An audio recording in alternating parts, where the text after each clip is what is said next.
Good morning my dear friends. இன்றைக்கி வந்து ஒரே ஒரு பொடி வச்சு கிட்டத்தட்ட ஒரு வெஜிடேரியனில் ஒரு 10 வகையான குழம்பு, நான் வெஜிடேரியனில் ஒரு 10 வகையான குழம்பு, எல்லா குழம்புகளுக்கும் அந்த தெருவே மணக்கிற அளவுக்கு நல்ல வாசமுள்ள ஒரு சாம்பார் பொடி, கறிப்பொடி, மிளகாய் பொடி எல்லாத்தையும் மிக்ஸ் பண்ணின ஒரு பொடி எப்படி அரைக்கிறதுன்றது தான் இன்றைக்கி குழம்பு மிளகாய் தூளுடைய சீக்ரெட்.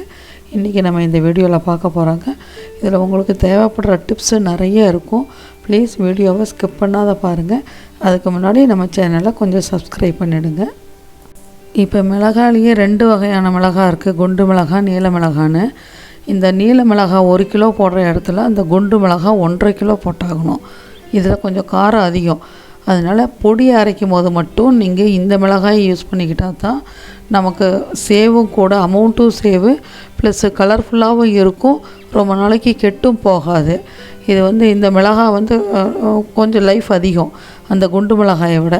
இந்த நீல மிளகாய் நல்லா சவச்சவன் இருக்கிற மிளகாயாக வாங்கி 1.5 கிலோ மிளகாய் நீங்கள் நல்லா வெயிலில் ஃபுல்லாக காய வச்சு தூசு தும்பு இல்லாத காய வச்சு எடுத்துக்கோங்க. இது நீங்கள் மிளகாயை வறுக்க வேண்டாம், நல்லா காய வச்சு நீங்கள் இப்போ வீடியோவில் பார்க்குற மாதிரி உடைச்சா உடையணும், அந்த மாதிரி நீங்கள் காய வச்சு தனியாக எடுத்து வச்சுக்கோங்க. தனியான்னு சொல்லக்கூடிய வர கொத்தமல்லி 1.5 கிலோ மிளகாய்க்கு 1 கிலோ தனியா நீங்கள் நல்லா சுத்தமானதாக வாங்கி ஃப்ரெஷ்ஷாக பழசு இல்லாத இந்த மாதிரி கலரில் இருக்கிறத வாங்கி நீங்கள் வெறும் வானொலியில் போட்டு லைட்டாக ஃப்ரை பண்ணி, அடுப்பை ஃபுல்லுலேயும் வைக்கக்கூடாது, கம்மியிலையும் வைக்கக்கூடாது, மீடியமாக வச்சு ஒரு பெரட்டி லைட்டாக வெறும் வானொலியில் ஃப்ரை பண்ணி எடுத்து வச்சுக்கிடுங்க. இந்த பொடி வகைகளுக்கு ருசியை கூடுதலாக கூட்டி கொடுக்கறதுக்கு உண்டான 10 வகையான பொருட்கள் என்ன, பருப்பு என்னென்னன்றது இப்போ சொல்கிறேங்க, நோட் பண்ணிக்கிங்க. இப்போ 1.5 கிலோ மிளகாய்க்கு 1 கிலோ தனியாவுக்கு உண்டான இன்க்ரீடியன்ட்ஸ் அடிஷ்னலாக என்னென்ன போடணுன்றது. இப்போ நான் சொல்கிற பொருட்கள் எல்லாமே 100 கிராமுங்க. துவரம்பருப்பு 100, கடலைப்பருப்பு 100, உளுந்தம்பருப்பு 100, சீரகம் 100, மிளகு 100, பச்சரிசி 100, வெந்தயம் மட்டும் 50 கிராம். இது எல்லாமே வெறும் வானொலியில் அடுப்பை சிம்மில் வச்சுட்டு லைட்டாக ஃப்ரை பண்ணிடணும், கருகக்கூடாது. அதே சமயத்தில் ஃப்ரை பண்ணாத போட்டாலும் டேஸ்ட்டு நமக்கு வராதுங்க. இதில் வந்து ரொம்ப சீக்ரெட்டு மிளகு தான். அடுப்பை சிம்மில் வச்சு அந்த மிளகு லைட்டாக வெடிக்கிற அளவுக்கு, பொரியிற அளவுக்கு நீங்கள் வறுக்கணும். அது மட்டும் நான் இப்போ வீடியோவில் காமிச்சிருக்கேன். மீதி எல்லாமே நீங்கள் அடுப்பை சிம்மில் வச்சுட்டு லைட்டாக நீங்கள் வீடியோவில் பார்க்குற மாதிரி வறுத்திங்கன்னா போதும். இதில் நல்லா கட்டி பெருங்காயம் பெரிய துண்டாக ஒரு 2-3 போட்டிருக்கேன். விரலி மஞ்சள் ஒரு 7-8 போட்டால் தான் அந்த ஹோட்டல் 5 ஸ்டார் ஹோட்டலுக்கு உண்டான கலரை கொடுக்குறது. அதுதான் ருசியை உங்களுக்கு கூடுதலாக தூக்கி கொடுக்கறது. இந்த பொருளை எல்லாமே வறுக்கிறது தான். அதுக்கு அடுத்தபடியாக கருவேப்பிலை நல்லா 2 கை 3 கை கருவேப்பிலையை நல்லா தண்ணியில் அலசிட்டு நீங்கள் வெறும் வானொலியில் போட்டு நீங்கள் வறுத்திங்கன்னா நீங்கள் வீடியோவில் பார்க்குற மாதிரியே ஃபுல்லாக முருகலாக வறுத்து எடுத்தாயிரும்.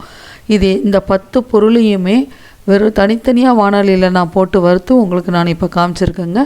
இதை நீங்கள் தனியாக நீங்கள் ஒரு பிளேட்டில் எடுத்து நல்லா ஆற வச்சுக்கிடுங்க. இப்போ வர கொத்தமல்லியும் தனியான்றதையும் நம்ம வறுத்துருக்குறோம். மிளகாய் மட்டும்தான் நம்ம வறுக்கல, வெயிலில் காய வச்சு எடுத்துருக்குறோம். இது எதுவுமே ஆயில் ஊற்றி வறுக்கக்கூடாது. அப்படியே நீங்கள் ஆயில் ஊற்றி வறுக்கணும்னு நினச்சிங்கன்னா கொஞ்சமாக அரைச்சி 3 மாதம் 6 மாதத்துக்குள்ளார செலவு பண்ணிடணும். அது வந்து தேங்காய் எண்ணெய் ஊற்றி நீங்கள் வதக்குனீங்கன்னா தான் டேஸ்ட் அதிகமாக இருக்கும், பொடியும் நல்லா வாசமாக இருக்கும். மீதி எண்ணெய் ஊற்றுனீங்கன்னா ஒரு மாதிரி சிக்கு வாசம் வந்துடும். அதனால் நான் வெறும் வானொலியில் வறுத்தா 1 வருஷம் வரைக்கும் இந்த பொடி கெட்டு போகாது, காரம் குறையாது, ரொம்ப அருமையாக வாசம் வருங்க.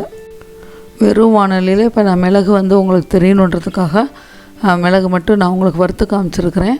இதே மாதிரி லைட்டாக அப்படியே பொரியிற மாதிரி வந்துச்சுன்னா நீங்கள் நிறுத்தி எடுத்து வச்சுக்கிடலாம். அதே மாதிரியே கருவேப்பிலையும் நீங்கள் எப்படி பச்சையாக நல்லா அலசி எடுத்து வானொலியில் வெறும் வானொலியில் போட்டு நல்லா முருகலாகிறது அப்படின்றதையும் நான் காமிச்சிருக்கிறேங்க. அடுத்து பச்சரிசியும் அதே மாதிரி ரொம்ப ஸ்பெஷல். அது அடுப்பை கம்மியில் வச்சுக்கிட்டு வறுத்திங்கன்னா தான் அந்த நெல் பொரி வறுக்கிற மாதிரி நல்லா அருமையாக வந்துடும். உங்களுக்கு இது 3ஐயும் நான் வறுத்துருக்கேன். மீதி எல்லாமே உங்களுக்கு தெரிஞ்ச ஒரு விஷயங்கள் தான், அதனால் அதை நான் காமிக்கலைங்க. அடுப்பை சிம்மில் வச்சுட்டு எல்லாத்தையுமே லைட்டாக ஃப்ரை பண்ணி எடுத்துருங்க. வெந்தயம் வறுக்கையில் கண்டிப்பாக அடுப்பு கம்மியில் தான் இருக்கணும், இல்லைன்னா கருகிடும். அதனால் முக்கியமாக எல்லாத்தையும் தனித்தனியாக போட்டு வறுத்துக்குங்க. இப்போ வறுத்து எடுத்த எல்லா பொருட்களையும் சேகரம் பண்ணி ஒன்றா காய வச்ச பொருளோடு சேர்த்து மிஷினில் கொடுத்து ஒரு 3 தடவை அரைச்சி நல்லா நைஸ் பொடியாக அரைச்சி எடுத்துகிட்டு வந்துக்கிடணுங்க. எடுத்துகிட்டு வந்த பொடியை ஃபேன் காற்றுல நல்லா ஒரு 3 ஹவர்ஸ் நல்லா காய விட்டுறணும். ஈரம் இல்லாத காஞ்சிரும். உங்களுக்கு காஞ்சதுக்கப்புறம் அந்த பொடியில் விளக்கெண்ணெய் ஊற்றுனா ரொம்ப நாளைக்கு கெட்டு போகாதுங்க. அதுவும் இல்லாத இந்த மிளகாயுடைய கெடுதல் வயிற்றில் புண்ணு வராத இருக்கிறதுக்காக அந்த காலத்தில் விளக்கெண்ணெய் ஊற்றி பெசரி அமுத்தி மூடி வச்சுடுவாங்க. எந்த புழு பூச்சியும் வராத அந்த மிளகாத்தூள் நல்ல அருமையான மணத்தோட வயிறு உபாதைகள் எதுவும் வராத நல்ல ஒரு பொடி வகைகளை குழந்தைகள் முதற்கொண்டு சாப்பிட்ற மாதிரி ரெடி பண்ணி கொடுத்துருவோம்.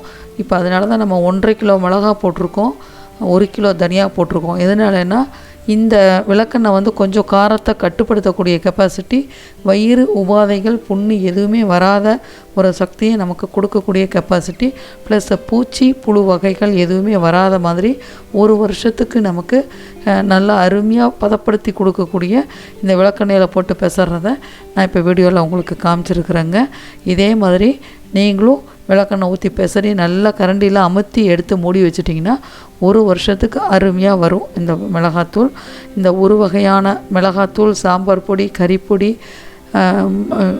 நீங்கள் மீன் குழம்பு, வத்த குழம்பு, காரக்குழம்பு, இந்த மாதிரி நான் வெஜிடேரியன் குழம்பு, வெஜிடேரியன் குழம்பு, இதில் எந்த வகையான குழம்பாக இருந்தாலும் இந்த ஒரே ஒரு பொடி போதும். உங்களுக்கு எல்லா வகையான குழம்பும் நல்லா அருமையாக மணக்கிற அளவுக்கு நல்லா 5 ஸ்டார் ஹோட்டல், சரவணபவன் ஹோட்டல் மெத்தடில் இந்த பொடி இன்றைக்கி நம்ம ப்ரிப்பேர் பண்ணியிருக்கோம்.